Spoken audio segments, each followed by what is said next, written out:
Okay, so there's a huge geopolitical showdown brewing, and it all got kicked off by one single really provocative claim. Let's get into it. So, that was the declaration from US President Donald Trump earlier this year. A super bold statement, right?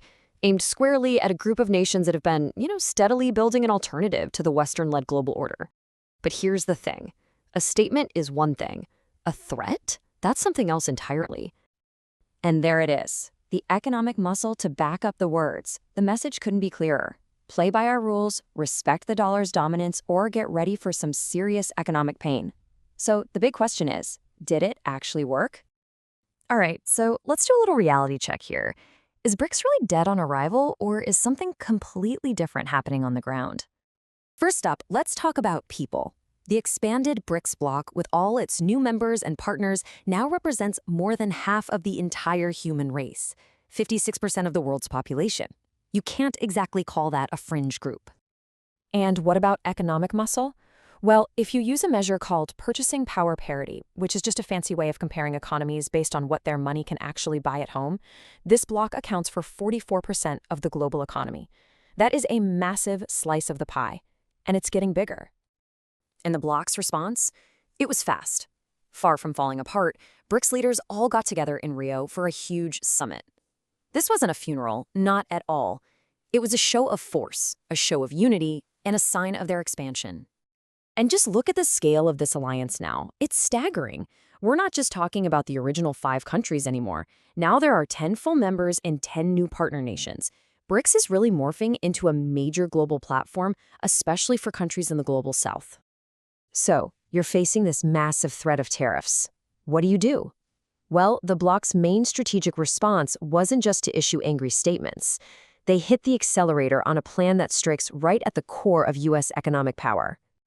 And the key idea here is de-dollarization. It sounds complicated, but it's pretty simple. It's all about creating a world where countries don't need to use the U.S. dollar for every single international purchase or sale. Why? Because it makes them way less vulnerable to American sanctions and economic pressure.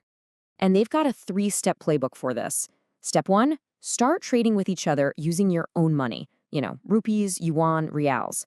Step 2, build up your own banks, like their new development bank, as an alternative to the IMF and the World Bank. And step 3, create your own payment systems so you don't have to use SWIFT, which is basically the superhighway for all international money transfers. It's a full-on strategy for financial freedom. And Brazil's president, Lula da Silva, he just summed it all up perfectly. This isn't just about dollars and cents. It's a huge political statement. It's got pushing back against a world with only one superpower, and it's a declaration that these nations want a real say in how things are run. Okay, so this all sounds very high level, right? Geopolitics, economics, but how do these tensions actually play out on the ground? Let's zoom in on a really critical turning point, which is all about one country that got stuck right in the middle, India. And this part is so crucial. For the last 2 decades, India has worked hard to build a global strategic partnership with the United States, mostly to balance out China's growing power. India is a core member of the Quad Alliance with the US, Australia, and Japan. So Trump's new policies suddenly put them in a really, really tough spot. And then the hammer dropped. A 50% tariff, not on 1 or 2 things, but on a huge range of Indian goods, with the official reason being their continued oil trade with Russia. This wasn't a small tweak. This was a punch designed to force them to change course. You can just imagine the impossible position this puts India in. On one side, the US is their biggest customer, their largest export market, and a super important strategic ally. But on the other side, they're getting hit with this massive economic pressure, and they feel like they're being punished, especially when other countries are doing similar trade and not facing the same heat. So what's the end result of all this pressure? Well, according to the analysts over at the Atlantic Council, it's actually backfiring. Big time. Instead of pulling India away from Russia, the policy is risking pushing New Delhi even deeper into the BRICS camp. It's creating the very alliance that U.S. foreign policy has been trying to prevent for decades. So let's zoom out again. What does this all add up to for the bigger picture? Because this conflict is so much more than a trade dispute. It's hitting fast forward on a fundamental change in the global balance of power. What we're really witnessing is the emergence of a multipolar world order.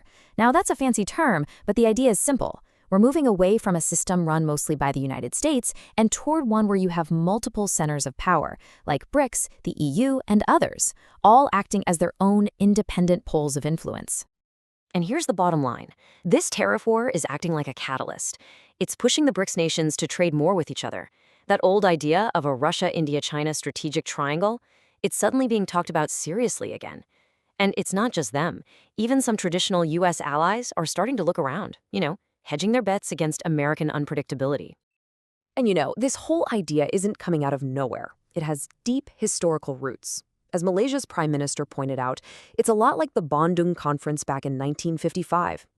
That was this landmark meeting of Asian and African countries that wanted to carve their own path, independent from the US and the Soviet Union.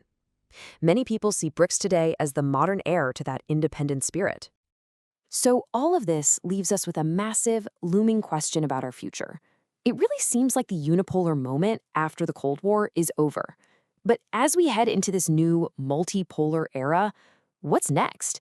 Is a world with many power centers going to be more balanced and stable? Or does it just open the door for more competition, more friction, and more conflict? That, right there, is the defining question of our time.